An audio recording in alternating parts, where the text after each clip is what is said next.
porous borders, a bad economy and corruption have made Kenya a sitting target for al-Shabaab. Soldiers from the Kenya Defense Forces, KDF, patrol inside the Garissa University College compound that was the scene of last week's attack by al-Shabaab gunmen, in Garissa, Kenya, on April 6, 2015. The tragic Garissa University College attack in Kenya on April 2 led to 147 deaths and a global outpouring of shock and sympathy. But it didn't approach the intense level of commentary, from journalists and world leaders alike, that the Charlie Hebdo attack in France garnered, despite a far higher death toll. To put this tragedy in context, it's important to understand the state of play between al-Shabaab and Kenya. Here are 5 stats on the attacks that cover everything from the porous Kenya-Somalia border to the cash incentive for would-be terrorist recruits. The fight against al-Shabaab in East Africa is a regional effort. With 3,664 people deployed, Kenya provides fewer personnel to the UN-backed African Union mission in Somalia than Uganda, Ethiopia or Burundi do. Yet it is Kenya that has borne the brunt of al-Shabaab's attacks outside Somalia.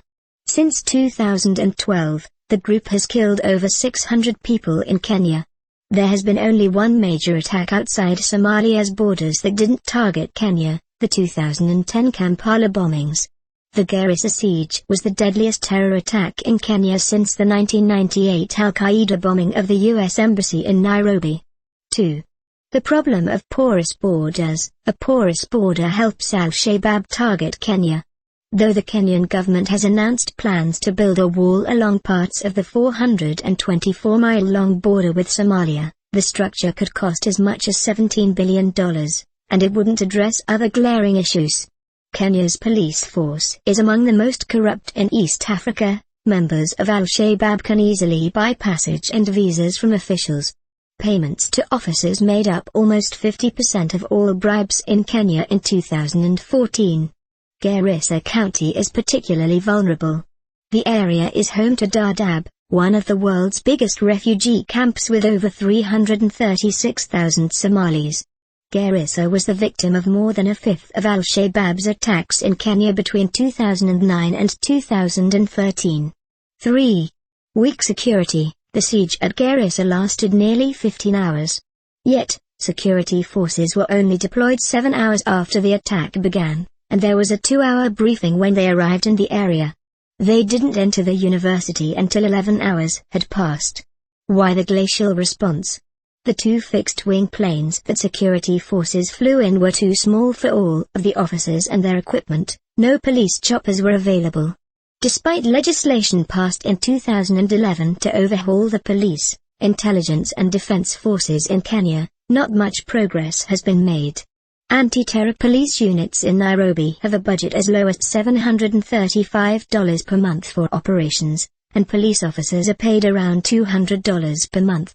For comparison, some Kenyan parliamentarians earn up to $15,000 monthly.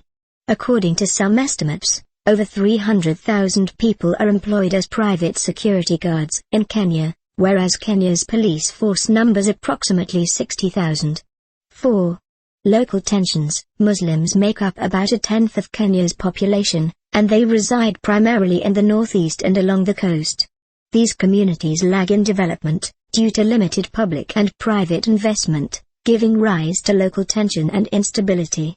The northeast region bordering Somalia, an area the size of Mississippi, has less than 100 miles of tarmacked roads.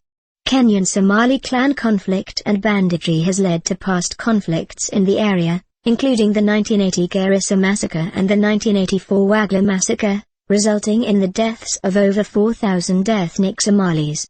Though Garissa County is a predominantly ethnic Somali area, students from across Kenya attend the university. The Shabaab attackers singled out Christians for execution. 5. Recruiting made easy. Al-Shabaab translates to the youth in Arabic, a fitting name for an organization that feeds off limited opportunities for young people in the region. According to BBC News, roughly a quarter of al-Shabaab's 7,009,000 forces are Kenyan. Many of them were attracted to al-Shabaab's high salaries for new recruits, which are reportedly more than $1,000.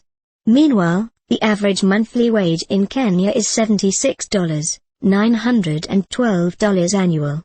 Some 70% of working-class youth are currently unemployed.